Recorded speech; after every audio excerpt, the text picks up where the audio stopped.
How do you feel about the outcomes of Cancun? Well, I think the first thing that was done well was expectation management, and as a result of keeping expectations low, it was good not to get the bad press associated with the kind of progress that was made. For me, I think from the business community, it was good to see progress in terms of having agreement on the UN green investment proposals, but of course we still got to raise the money for that for the developing countries, and I think that was an important step. But I think generally it's still disappointing to see the difficulty in progress, and one of my biggest concerns would be associated with the Kyoto Protocol and the fact that there's an increasing risk of a gap between the first period and second period agreements.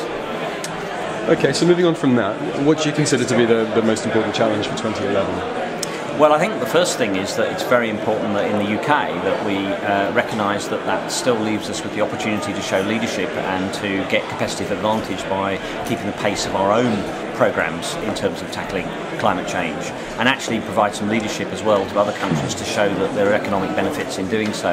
So I think that's the main objective, is to make sure that the progress and the complexity of the Cancun process is not allowed to creep into a complacency in terms of the UK domestic policy. Okay, fine. In terms of the agreement, no doubt you feel that an international agreement would be desirable. Absolutely. Do you think it's attainable?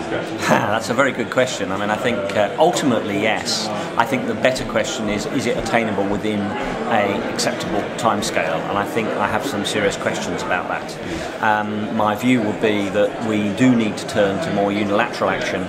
And we need to pressurise other countries to take that unilateral action, and only if that unilateral action takes place early will we get the international agreement. Okay. Last question. What do you consider to be the best opportunities for sustained dialogue between business and governments moving forward towards South Africa? Well, I think there's a lot of opportunity there, but I think the best opportunity really is to engage with respect to the delivery that particularly international corporates can provide, both in communication and in terms of understanding how to deliver projects on the ground.